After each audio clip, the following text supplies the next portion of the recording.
Welcome to Offline Performance's brand new series where we take parts that we don't make and we put them on our car, give them a test, and see which one is the best fit for you guys as the customer. For our first product we will be testing is the K&N cold air intake.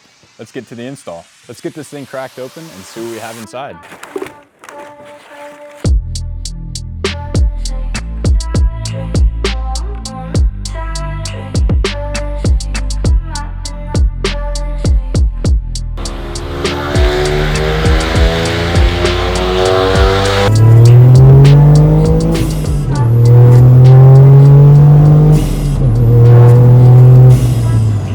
I hear that intake sound so much now.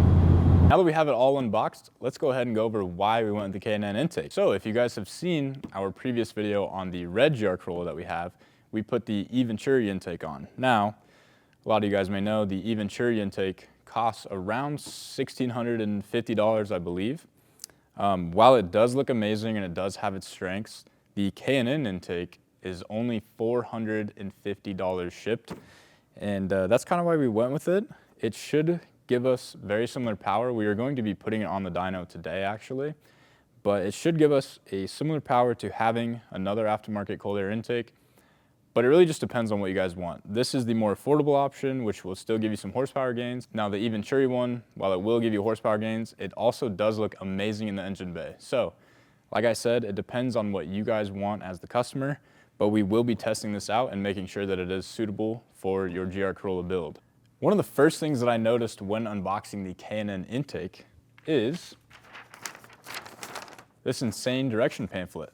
Now K&N has been in the game for a long time, so I don't expect this intake to be poorly designed or anything like that, but this instruction pamphlet is insanely good to have. And this should be a pretty easy and simple installation on the GR Corolla, so let's get right into it and see how it performs. Step one to this installation will be to remove the negative terminal from your battery in the trunk, and then you can move right up front where we will be taking off the cover here.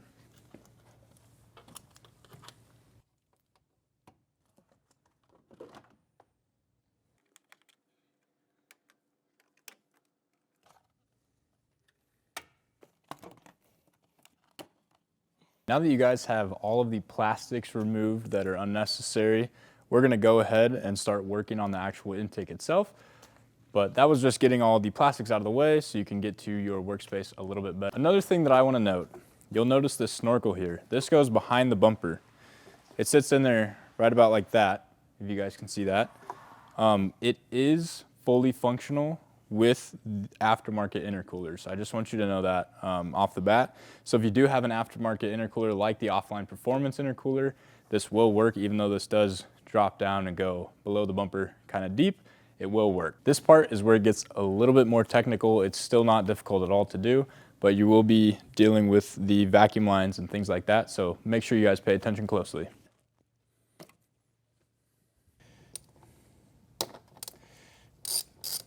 We will be installing this onto the next airbox, so make sure you're not losing anything. All right, once that is removed, pretty much just going to be removing all of the vacuum line hose from the airbox. Once you've removed all of the lines from down the side of your airbox, you can just lay this up here for right now, keep it out of the way. And then you're going to want to remove this thick line back here. That just slides right out. And then we're going to unplug the MAF, just like that. The last step, we're going to be removing this worm clamp right back here. That way we can just slide the airbox clean off. On all that tight. All right, we have already removed these, but we're just going to take the airbox off and show you where to remove the stuff. So once you remove your airbox, or before you remove your airbox, sorry, there's going to be a clip here and a clip on the back side right on the top here. So you're just going to pop those out, pop that out, and this is what it is right here in the engine bay. It's just this clamp right here and this clamp right here. So it's just a little bit easier to see on camera with the air intake out, but it's just on the side and on the. What we're going to do is take the bolt with a crush washer on top. We're going to feed it through into the intake box just like that. I'm going to grab another washer just because we are mounting this onto plastic. So there's gonna be a washer on the inside and the outside. Then we're gonna take our nipple and it just screws directly into that, just like that. We'll go back through once we have all three installed and we will tighten these down. Now that we have all of our mounting nipples in place, we're done with that piece and we're gonna go ahead and move on to the inlet tube. And all we have to do with this is just install the MAF. So get it swapped over from the old tube into the new one.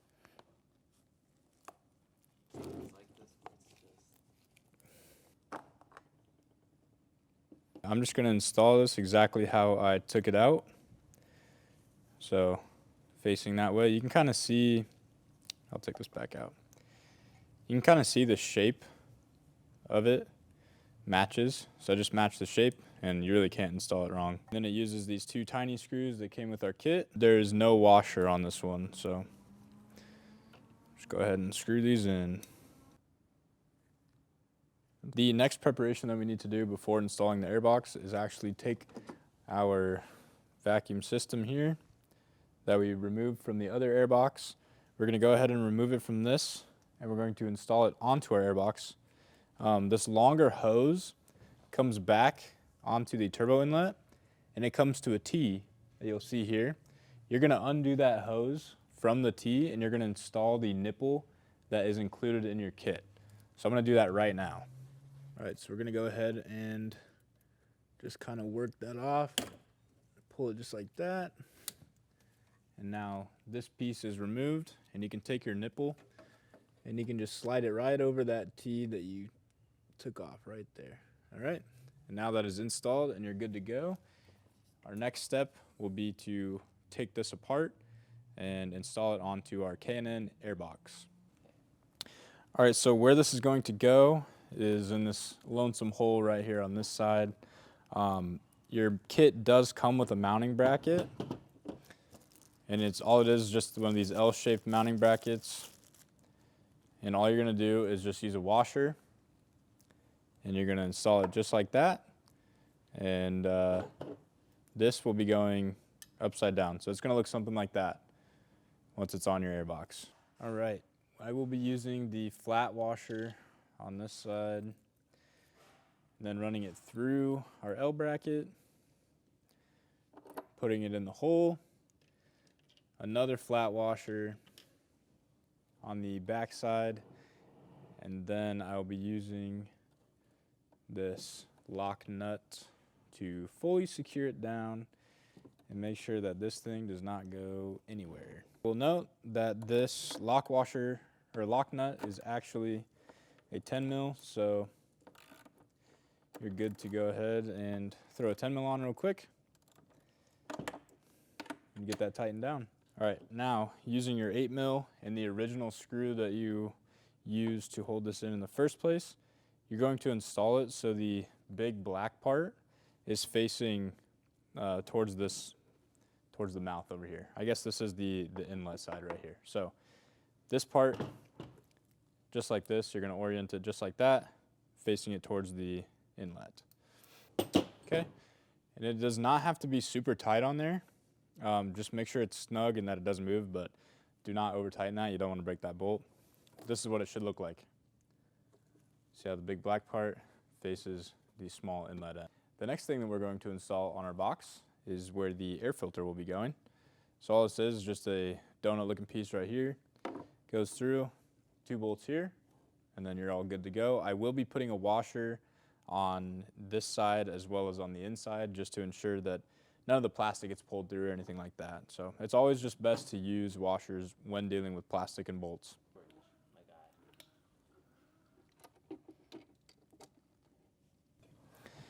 Alrighty, now that your airbox is looking somewhat like this, you have the air filter installed, you've got your sensor installed, and you have all the mounting brackets installed. You are now ready to be installing this into the car. The last step that we have to do is put our snorkel in first, and then go ahead and slide it onto the airbox, and we should be good to go. So let's go over to the car, get this installed, and then we'll put the airbox on. Now when we're installing the actual cold air inlet, you're gonna wanna put it in at an angle like this first. You're gonna wanna put the longer end down and kind of rotate it up and under That way you can ensure that it goes in. There we go.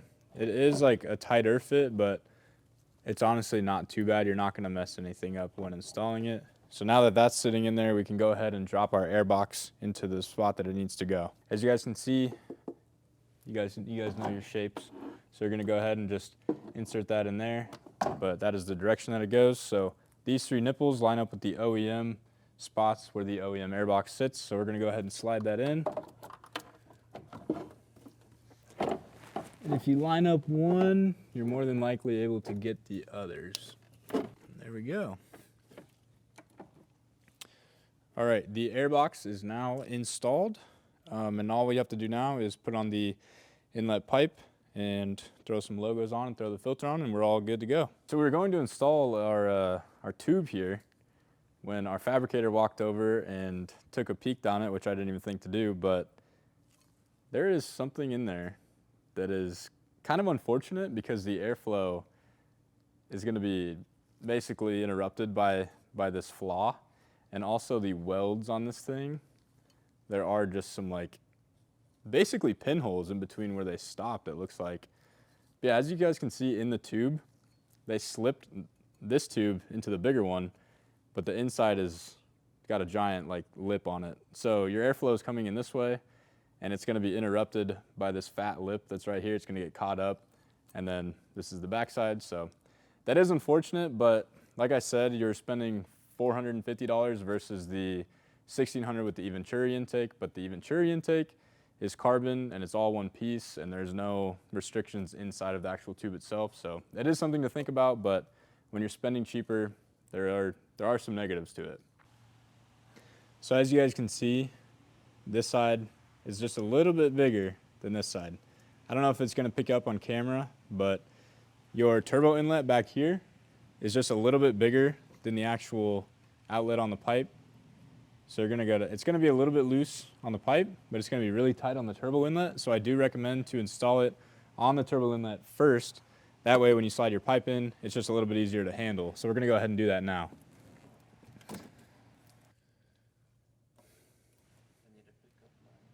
All right, so make sure you don't forget your clamps when you're installing this. We're just going to go ahead and work it in just like that. There we go.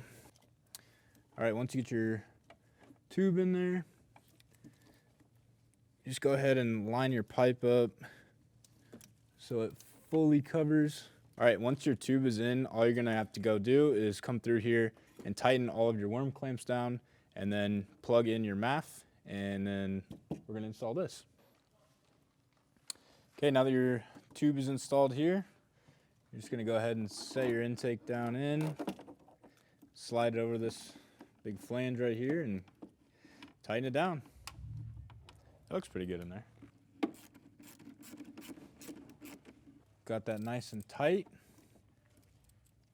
All right, now that your intake is almost done and being installed, you're gonna take this piece right here, which is technically a choke, to basically bypass the code or the check engine light that this will throw.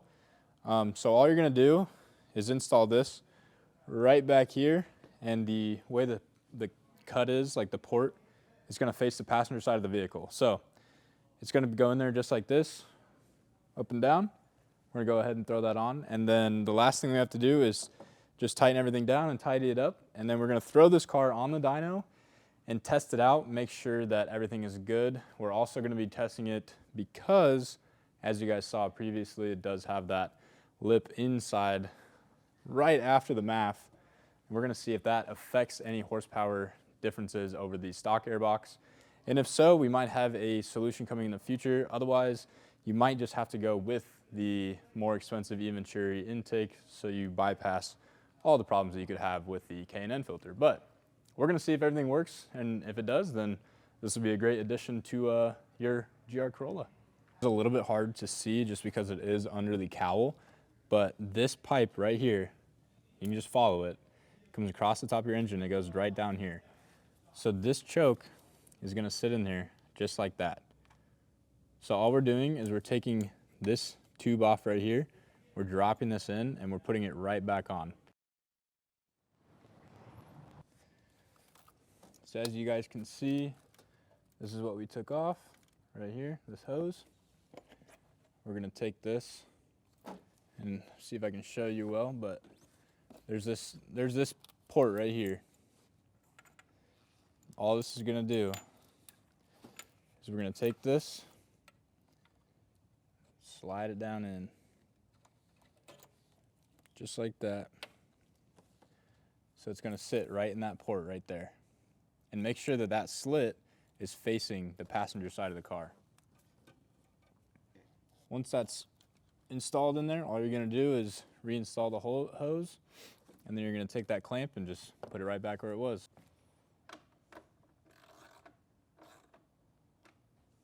Now that your K&N intake is installed, we're gonna go ahead and just plug in the MAF and plug in the connector that we had on the side of the box here. And then all you have to do is put the plastics back on and you should be good to go. This does not require a tune, I don't believe, but as we tell everybody, when you're putting an aftermarket part on your GR Corolla or any new car for that matter, be sure to get a tune. It can really help with all of the power gains as well as just saving your car from any troubles and check engine lights and things like that. So let's go ahead and put the plastics back on and plug everything in, and we should be ready to hit the dyno.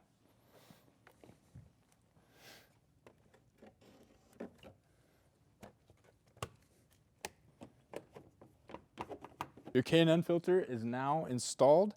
Do not forget to plug in the negative terminal back on your battery. That way your car will start. And yeah, go enjoy driving. Let's go hit the dyno after we get the battery installed, and we'll see you in there.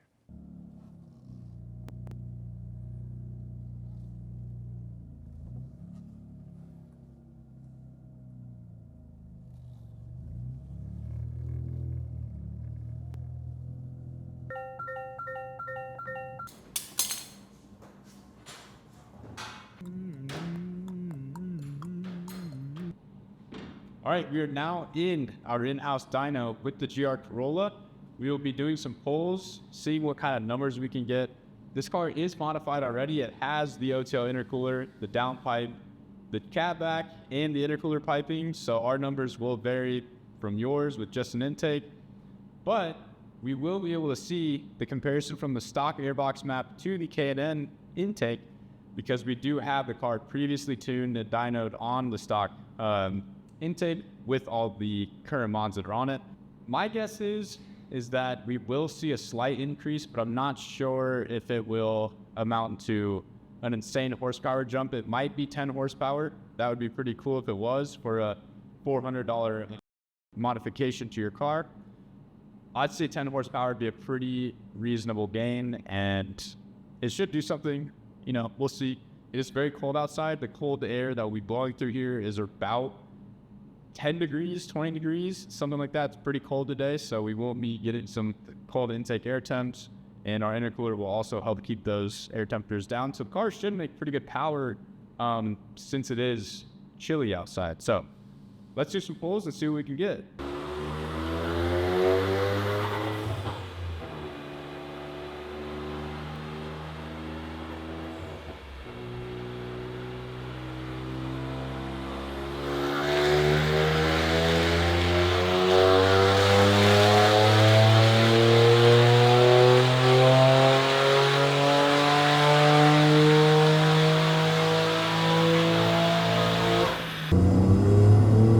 Sounds pretty good.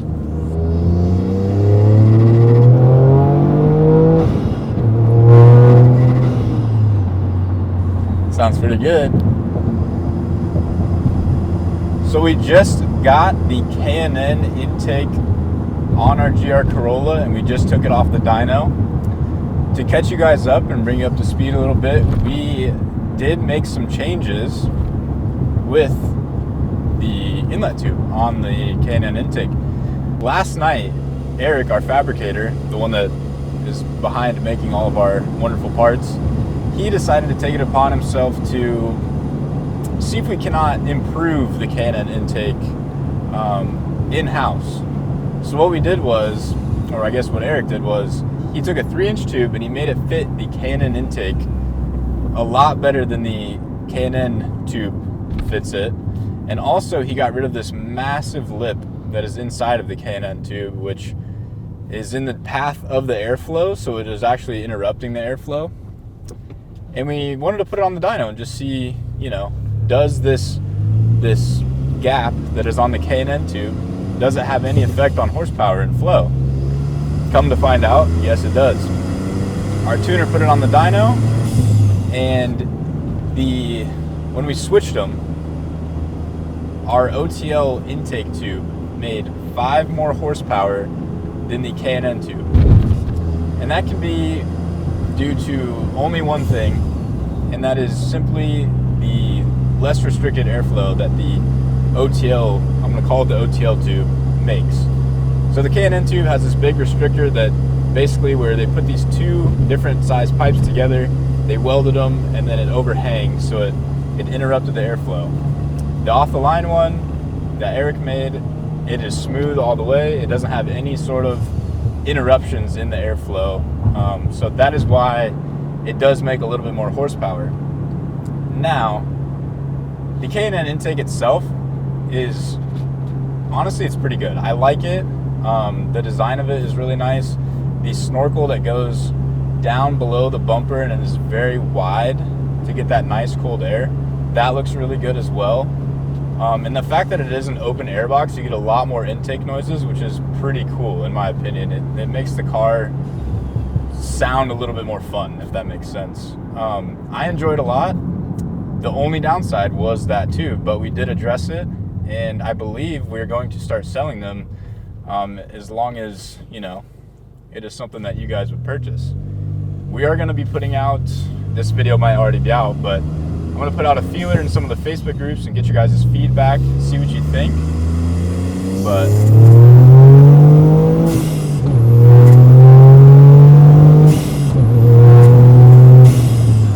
I mean, I hear that intake sound so much now. The stock airbox, it does have that. The Eventury intake, it also has it, but it's a lot quieter because it is an enclosed air filter. But this sounds really nice. It sounds very sporty.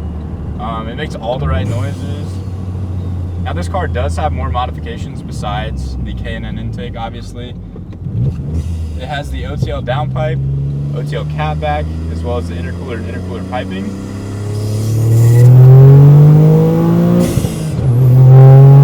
So you're hearing more sounds obviously than just having the intake, which is cool too, but the whole catalog is on our website. But this video is geared towards the K&N intake and what we think about it. And personally, I think it's a great buy. I would just highly recommend that you do get the pipe from us, which I believe we will be offering. Talking to the guys, I think everybody is extremely down for it. But as long as you guys are down for it, I think it's going to be something that we offer for just like $100 add-on. That way you get that nice smooth pipe that offers you a little bit better flow and a little bit more horsepower. We did want to make sure and test it on the dyno before offering it to the public, obviously. And it proved to work. So I believe it's something that we're going to offer, but I don't know. I just think it's a lot of fun. I think the car is a lot more alive now. We haven't even put a blow-off valve on it, but you still get all the nice suck noises. I don't know, I just think it's a lot of fun. Also, our car now has a burble tune on it, which is fun. So if I just barely on the throttle, you just hear that. That's just a little fun thing that our tuner added on. So as far as horsepower numbers go, with the stock airbox and all of the other mods, like I said, intercooler piping, turbo or downpipe, so turbo back exhaust system, we made 280 wheel horsepower consistently, like 280 to 290 very consistently.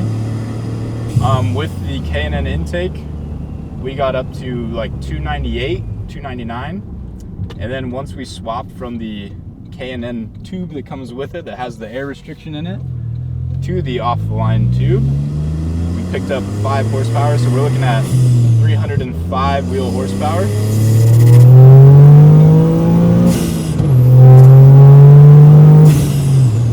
And a whole lot of fun. But let's talk about value for a second. K&N intake, MSRP, $450. Even Churi intake, which is what we have on the red car, $1,650. So you're looking at a third of the cost, well, a little bit better than a third of the cost for the K&N intake. Does it have a, I don't want to call it a manufacturer defect, but maybe like an overlook? Yes, it does. But that's where we stepped in. We decided to fix it, essentially, or address the issue and make it better. And we're going to offer it for, I believe, $100 more for the uncoated version, and then $150 if you want it like colored. So if you wanted it powder coated black, or maybe we'll offer a red. But you're then $650 at most into your K&N intake. You're going to get great sounds, you're going to get great gains, and you're not going to break the bank. Whereas the Even Churi, yes, you're getting extremely high quality. It looks awesome in the engine bay. You're still going to get the performance out of it, out of having an intake. You're going to lack on the sound with the Even Churi. The K&N intake does make a little bit more noise, which is always nice, just because it is an open airbox design versus the Even Churi that is closed. And yeah, I just think as far as value goes, I think you should get the K&N intake. If you're okay with having the air disruptor, I would call it, in there, then just rock it. But if not, we are going to have the option to address that problem. So I don't know, I would say both are great. It depends on what you're going for with your build. It depends on, you know, how much you want to spend on an air intake. But in my book, the K&N is a great product, and we will be offering it on the website. So if you guys are interested, just head to offlineperformance.com. We do offer both, because we have one on our red car. We have the Even Churi on our red car. We have the K&N on this car, the blue car. We offer both on the website. Go over there and check them both out for yourself and make the decision there. But we do offer both of them, so just go ahead and check it out, and we'll see you in the next video. Thank you guys so much for watching. I hope this was informative for the viewer, and you can now make a decision on which one you want. I love it. It's so fun. All right, guys.